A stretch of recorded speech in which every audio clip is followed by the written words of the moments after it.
Andrew. And I'm Sam. And we're continuing our top 100 games of all time. And we are getting close to the end. Yeah. We are 20 through 11. So, just this one and then one more and we are all done. So, I'm going to jump right in here at number 20. This game fell 14 spots. So, this was my number 6 last year. Oh. This is where I think we're going to see a lot of movers and shakers, you know, that kind of stuff. And this is, I still really love the game, but I think because it made changes, this is Everdell. Yeah. So Everdell did come down because I think it doesn't get played as much. I love the complete collection. It's great. It does make it get to the table a little bit more. I do think that it's still a bit to get to the table, but it is easier than it was in the past. Mm-hmm. I think that because of my shakeup of my top 100 and the way I was rating it, this is just where it landed. But still an amazing game. So Everdell, and that's with expansions. I do not play Everdell base game. It would, or I mean, I would. I don't want to say I won't, but it wouldn't be this high, not even close. Yeah, so with the expansions, especially Belfair and Spirecrest, have to have those for me. But I really like those. So Everdell is going to be my number 20 with expansions. Okay, had to add that on there. Okay, 100%. All right, number 20 for me is Northgard Uncharted Lands. Oh, wow. Yeah, I really like this game. And it's been so long since we played it. Like I'm trying to like sum it up, but Viking game. It's a tiny deck building, right? Barely deck building. Yeah, tiny deck building, which is probably good for me because, you know, deck building can be kind of rough. But yeah, I don't know. I love the tile placement. It's a Viking theme, which is like not always like, I like Viking games, but they're not always my fave. So this one is different for me. But I think it's cool because you have the different like abilities. I'm very surprised at this. Yes. Yeah, I knew you would be. It's very confrontational, so I'm super surprised. Yes. But I don't know, like maybe it's because it's Vikings and I'm like, yeah, like I'm gonna be confrontational. Yeah, like I think it's really like very good quality. Like I really like the artwork. I really think it feels thematic. I like that you each have your own like character, your own like clan, right? Is it like different clans? Different abilities yeah, your own abilities. Overall like this is like my favorite Viking game. Wow. Yeah. I'm very surprised. We're going to have to play this a lot more now. I know. I didn't think you were that big on it. I was keeping the secret from you. Yeah. Number 20 is Northgard. Wow. Yeah. Number 19. This one probably saddened Samantha quite a bit. This dropped 12. So this was also in my top 10 last year as number 7. And that is Isle of Cats. So really like this game. Wow. However, there is a good reason, and I will get to that at a later time as to why this one fell 12 spots. But there is a very, very important reason as to why this one fell 12 spots. But I still really like it, especially with the Beasts and the Kittens expansion. We have all the goodies now for it, and so we love it. Even doing like the family variant with Eli, he loves this game, so it's so much fun. I love the polyomino pieces of putting them all together. Super great game. I'm sure we'll hear more about it in the future. So my number 19 is Isle of Cats. All right. Okay, 19 for me is a new game, but it like literally got right in when we made this list. Like we had played it like right before I made the list, or in the middle of doing the list. And to be fair, oh wait, I don't know. What? Go ahead. Okay. If this is one we've been playing a ton of, then I guess, yeah. Yes. So I've got to play it more recently, but from playing it even like the first time, I was like, oh, I really like this game. So 19 is A Life of the Amazonia. No, that's okay. And this was a game that Vic backed on Kickstarter, right? No. So, or it's her game. They got it. So yeah. They were looking to try it. I remember seeing it on Kickstarter. They were looking to try it at Gen Con because it was supposed to be available and picking it up there. However, it wasn't. So what just happened, like a couple weeks later, we went to Grand Con and somebody happened to have they have the like one of the board game stores was there selling games at like a booth. Oh, yeah. And they just happened to have the Kickstarter edition, and Nick and Vic jumped on it when they saw it. And so, yeah. Okay. And then we played it, and then we borrowed it and played it a ton as well. Yep. Yeah.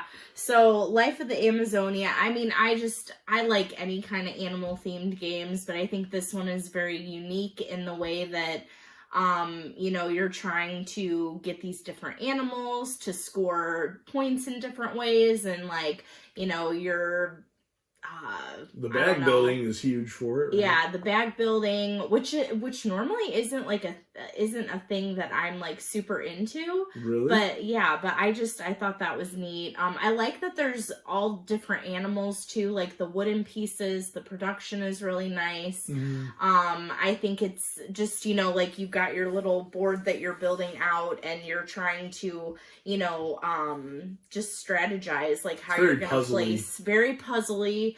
And like, hey, I want my frogs to be by the flowers and the, you know, in the pond and stuff like that. And so I just think and then there's the track, like the waterfall track. And so you're like gaining points that way and moving up. The tiles, the trees, and the water flowers. Yeah. And then you're trying to manage like, you know, your resources too. So you can be able to move up those tracks. So yeah, I mean, overall, I really liked this one. Cascadia Plus. Yes, that's what it reminds me of. Yeah. With the bag building, which is nice. Yeah. All right, so that was 19. Yeah. Wow, interesting. Great. Yeah. Woo. All right, number 18. This one dropped 15 spots. So this was number 3. My number 10 is going to look a lot different from what it was 2 years ago. So this one will make, I think, Nick and Vic very sad. And this is Scythe.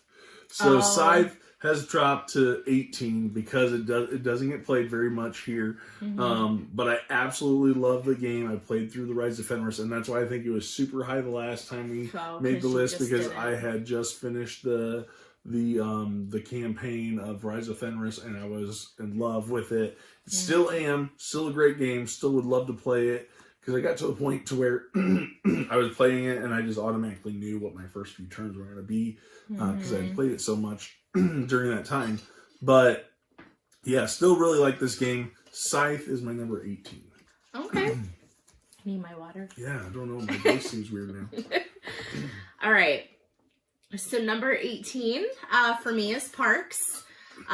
This is just one that I think is very just unique in kind of the way that it's played, and I like that you're kind of got your own hiker and you're just, you know, moving along and you know, taking pictures, and it just feels once again like very thematic, which I like. And Parks was one of those games that, I mean, when I found out about it initially, I was like, we'll try it, you know, but I think like over time, it's just really grown on me, and it's just one that I really just love to play.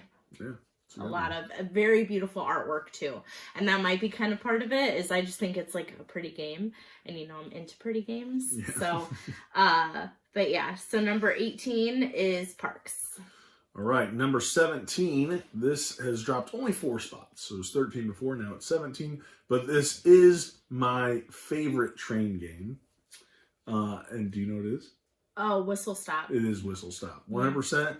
I haven't played Whistle Mountain, but I love Whistle Stop. I don't care what anybody says. Bezier again did a great job with that one. Whistle Stop, I love it. I love the different stocks that you're getting. I love the tile placement. I even like with the Rocky Mountain expansion, and just triggering off getting those different abilities and going to these different locations and trying to race to the end to get the best final scoring ones that you can. So I really like it. Whistle Stop, my number 17, best train game for me. For you, yeah. Yes. Okay, 17 is kind of another like travel type of game. I guess you could say Parks is kind of travel-ish, but Trekking the World is number 17. This is higher than Trekking Through History? Yeah, you know what, that was a difficult decision. It's like, honest. I mean, I love Trekking Through History. Like, they're very different games. Very different. I don't know. I had to think about it though. I was like, oh, which one? Like, I don't know. But yeah, Trekking the World just a little bit, because yeah, Trekking Through History was somewhere. It was further down. Yeah, 27. Yeah. So I mean, I probably could have moved it up a little bit. Don't second guess your list now. No, I'm not. We're 80 in. Yeah. 83 in. But yeah, anyway, so Trekking the World, I think it is just a really neat game of like being able to travel to different countries, and you're picking up different souvenirs, and I love traveling. We love traveling. So I think it's a really cool game. Also, like, I think it's cool because you got the different like cities, the city cards. I think that's neat. I just it's just one of those, like, I really like it. I like the artwork in that. Yeah, the artwork is really awesome. Yeah.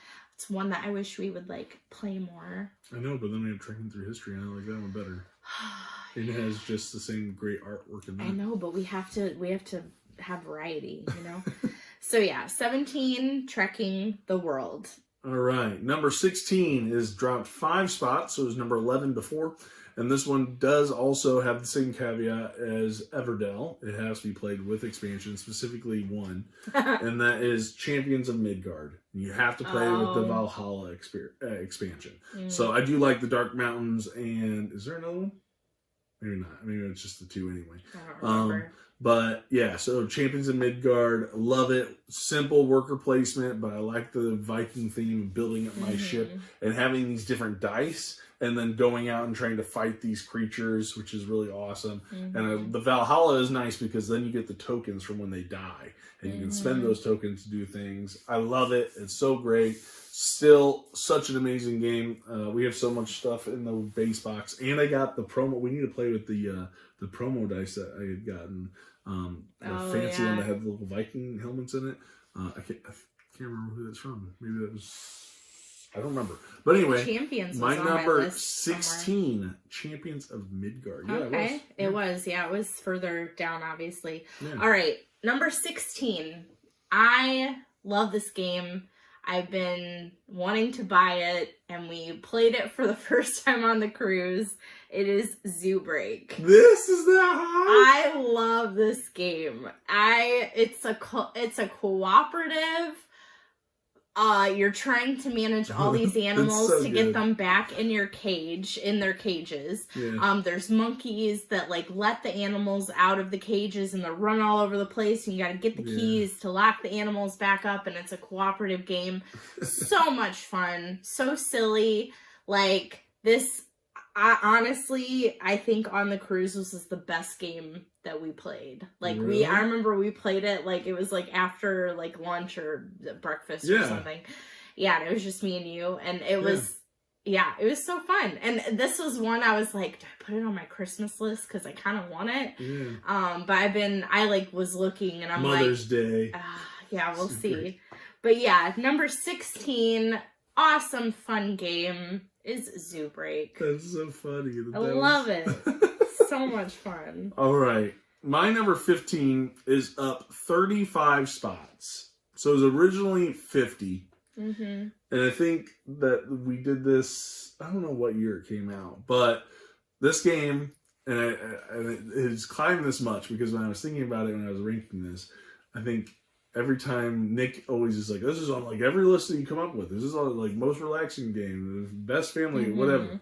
And I was like, you know what? It is. And it is like a game that we love and we play a ton. And that is Cascadia. Yeah. Cascadia deserves to be this high because we play it so much. Because we pull it out for beginners. We play it for just a nice relaxing game.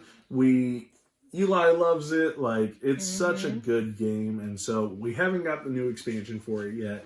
So that'll be something I'm looking forward to. I guess it's kind of meh, but I'm still going to get it at some point. But Cascadia is a must. And that's why it deserves to go up 35 spots. And that's my number 15. So good. Yes. All right, number 15 for me is King Domino Origins. This is another one that we played on the cruise. I love King Domino in general.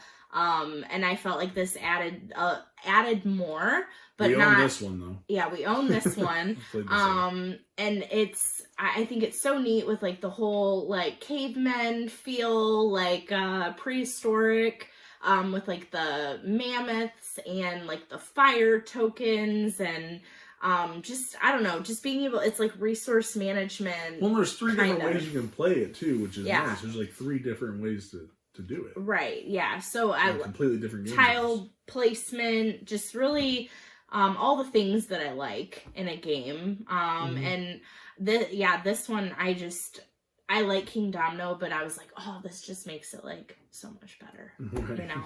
And I think it was a neat game. So yeah, Kingdomino Origins, number 15. All right, number 14 is my highest rated Stonemaier game.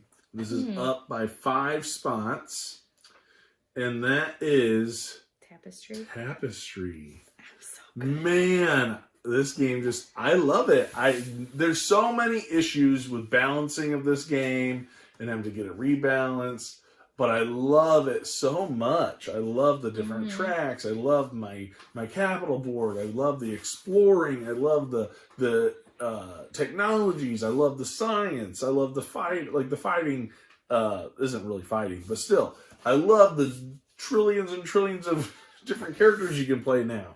Sure, there's balancing. I don't care enough to know which ones are good or not good. I know that there's like replacements and whatnot, which maybe I'll eventually get. I don't know, but I love it. And then they add the arts track. It's so good. And you have these beautiful sculpts.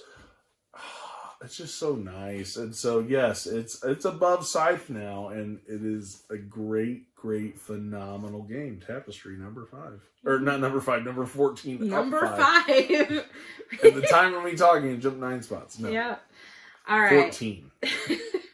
Okay, number 14 for me is Schools of Sedlic. Okay. Yeah, this is like those little button shy games, and such a like cool concept, and being able, it's just a lot, I feel like, just with cards, right? Like I feel like you get to experience a lot. They have the extra expansions that I think I got you last year for Christmas, and so there's the different ways of scoring, and I think it's just so cool of like, okay, you are trying to have rows and score different ways. It's a unique type of game. Right. I like that it's easy to set up. I feel like easy to play. It's a quick game. You could easily play it a bunch of times. And yeah, I like the artwork too. Even just the fact that it's like, okay, it's just skulls, right? But like each skull, like each of them are different, and different ways of scoring. So yeah, Schools of Sedlic, number 14.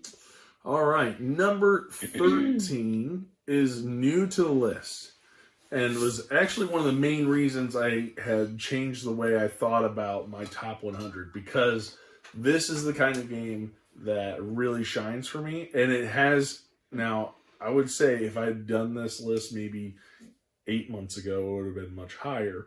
But I played the solo and I didn't like it. And so it dropped some. And that's Destinies.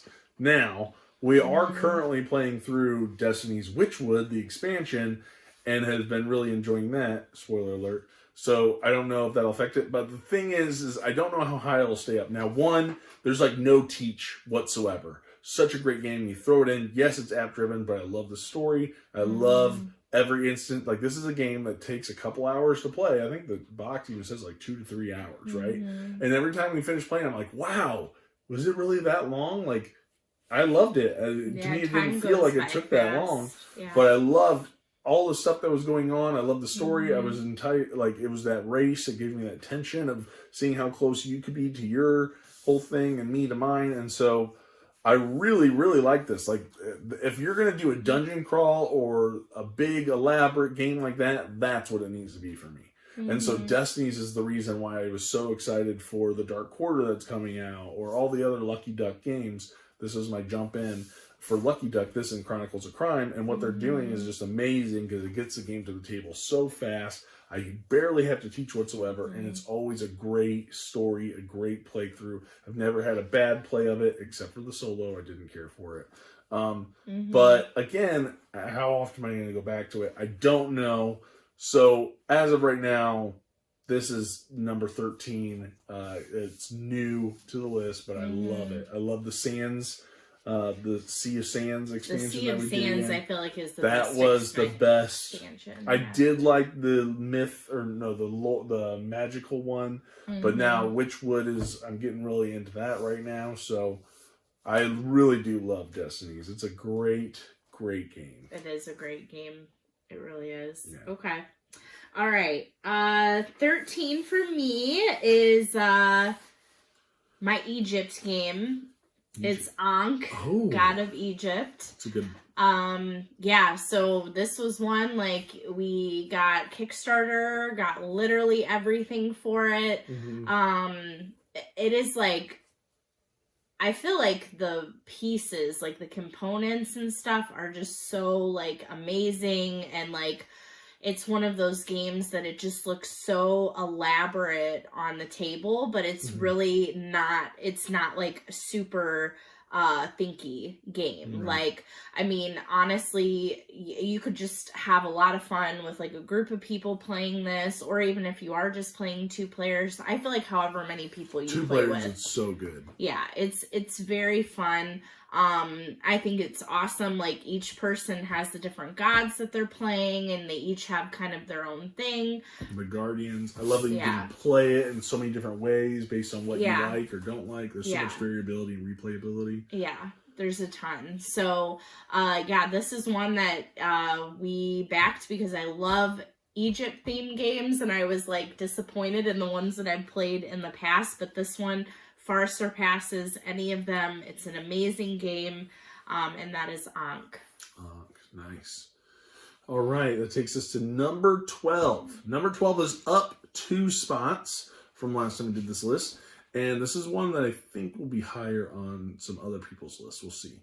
And that is the Lost Ruins of Arnak. Super great worker placement, deck building game. Really, really like this one. They have the new expansion that's come out with the Missing Expedition, which is awesome. So it adds those new characters to play. It adds that campaign for the 2-player cooperative version. But it's so, I love it. I've upgraded the pieces in the game. It's just such a great game. I love it so much. It's way better than Dune Imperium, even though they are different games. I know they get compared a lot, so I just want to throw that shade in there for all you Dune Imperium fans. This one is far better, and I have played both, and this one is far better. Lost Ruins of Arnak, my number 12. All right. Number 12. So this is favorite, well, let me make sure. Favorite Bruno Cathala game. Ooh, okay. Yeah. I wanted to make sure it wasn't any of the other ones. Yeah, so number 12 is Abyss. Oh, okay. I really enjoy this game. I think it's very unique. It's cool because you have the different like underwater lords or whatever. I feel like it's just one of those really fun deep water games. Wow. Better than I had to check because you said Bruno Cathala. I was like, crap, what was my highest? It was 5 Tribes back at 28. So he didn't make it very high. Yeah, I wanted to make sure. I was like, I don't want to look stupid. But yeah, number 12 is Abyss. All right, nice. All right, number 11. This one is down 7 spots, but I love it. It's my favorite solo game to play. And so it was number 4, now it's 11, and that is Hadrian's Wall. So it's my favorite flipping right. It is my favorite game to play solo. Well, maybe. It might be my favorite game to play solo. I don't know. Maybe. We'll see. But I really like this, and I know that they're coming out with a game that's like Hadrian's Wall called The Anarchy. So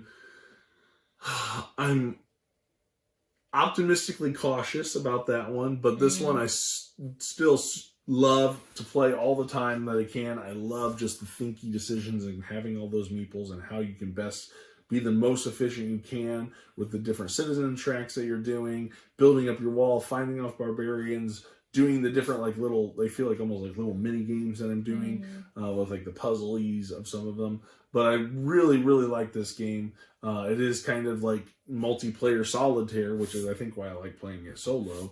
It's so easy and simple to get to the table. But I love this game. Hadrian's Wall, my number 11.